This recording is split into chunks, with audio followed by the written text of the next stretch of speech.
I'm allergic to microphones. Well, yeah. I wonder if yeah, for practical reasons also. I wonder if I can get away without it. If I were to speak at this volume, how is that? Look at that, all right. Thank you. And thank you for putting them all together, but this in particular, so many diverse voices somehow all kind of hitting the same chords, whether it's through humor or personal reflection or fiction. So that was really fantastic to be a part of that. So I'm just going to read a small poem full of poems from a new collection that just came out a few months back. A few different themes throughout it, but I'm going to concentrate on one particular theme with these few poems. And the reason for it will be pretty self-explanatory. The first poem is called No Evidence. It begins with two quotes. One from an article I read back in 2015 from Democracy Now! The title of the article was Mass Graves of Immigrants Found in Texas. The first line of that article was, Texas says there is no evidence of wrongdoing after mass graves filled with bodies of immigrants were found miles inland from the US-Mexico border. And the other quote is from historian Peter Greenaway, who says there are basically only two subject matters in all of Western culture, sex and death. Body atop body, in some vague act that might be called love, if not for that caption, mass grave discovered. What I took to be mouths frozen in ecstasy, limbs linked in lust, men and women united in some heavenly gesture that I would never know, angled just slightly into horror. The meaning we make from things depends on the camera's eye. I cannot see the undead stars surely overhead, the white windowless van abandoned nearby, faces finally reconciling with their names.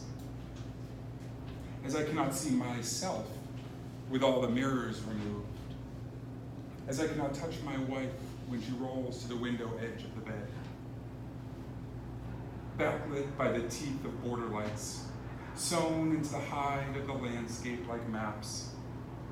Dozens of officers shovel up hundreds of loose-fitting bones, parents and children, and doubled over sexless stars, all profanely beautiful.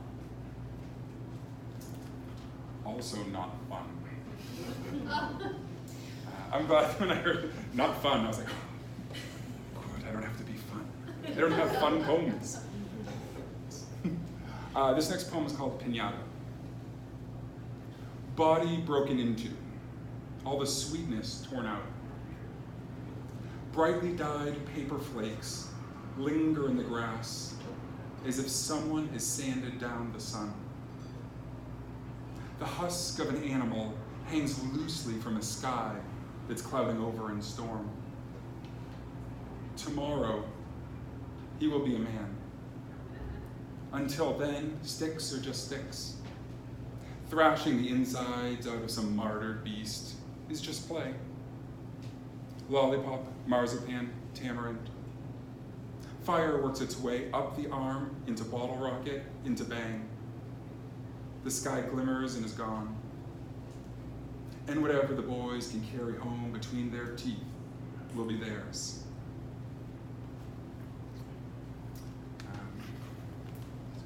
The idea of what men hand down to boys, which is a theme that we heard a little bit about earlier, is something that also comes up in this and my fears with my own twin toddlers and what's being passed down. And just a few months ago, we were going through a supermarket Target, I think, with my wife for my kid's 3rd birthday. I was like, oh, we should get one of those pinatas over there. That'd be so cool. He'd love hitting thing with a pinata. And my wife's like, remember that poem you wrote about what happens to boys when they're hitting animals with sticks? And I was like, oh, that's a good point. So we had Peppa Pig instead. This next poem is called Sovereignty. 200 green plastic army men circle around a tea set. All the Matchbox cars are up on blocks in the yard. While my daughter's dolls wage wars on the flamingos basking in our neighbor's flagpole's shadow. The mower is making birdshot of each dandelion head. For once, summer is what it seems. Just a trick of the light, a mistranslation, a castle of air. And all fathers are invented gods. And now I am a father, inventing a world where majestic sailboats can set the entire ocean ablaze. My children take turns pulling me around our safe green box of earth in a red wooden wagon. It doesn't take much to convince the sky that we have no idea how to hold it.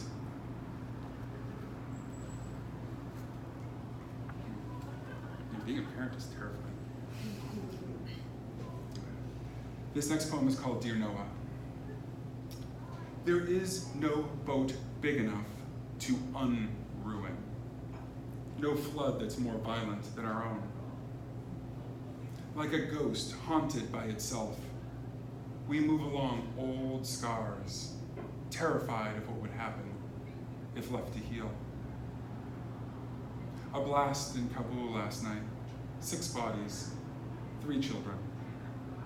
Walls are being built along the southern lip of a country, right now, as we speak. What else would it sound like if not a God voice? A threat undercut with just enough hope to slip an arc through. I cannot blame you anymore for tracing your finger over imagined horizons. My brother returned home husked and empty from a war. So many papers collect on our rickety porch. Even Everest is underwater.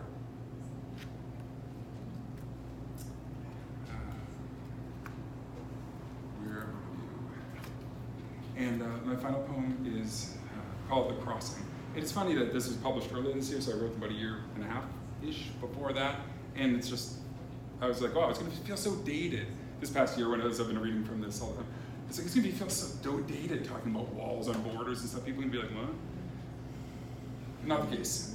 This last poem is called The Crossing. Tell me what not to do with heaven-faced children who are torn between parents, torn apart by a river that's tearing a long, muddy scar into this long and lengthening landscape. Then tell me again why we are the only animals bound by maps and shifting allegiances. Tell me what not to forgive of the stars. What skin, my skin, is forbidden to touch. What heart, my heart, cannot possibly hold without breaking. Don't tell me the best way to damage a body without breaking its shell. We all know how that story ends. Ask bridled horses, ask mothers waiting on docks for warships that will never return. Ask any long, cold winter night in any part of any country that any child has ever fled to find herself no closer to home. Please tell me, what road that begins in ruin ends somewhere beautiful?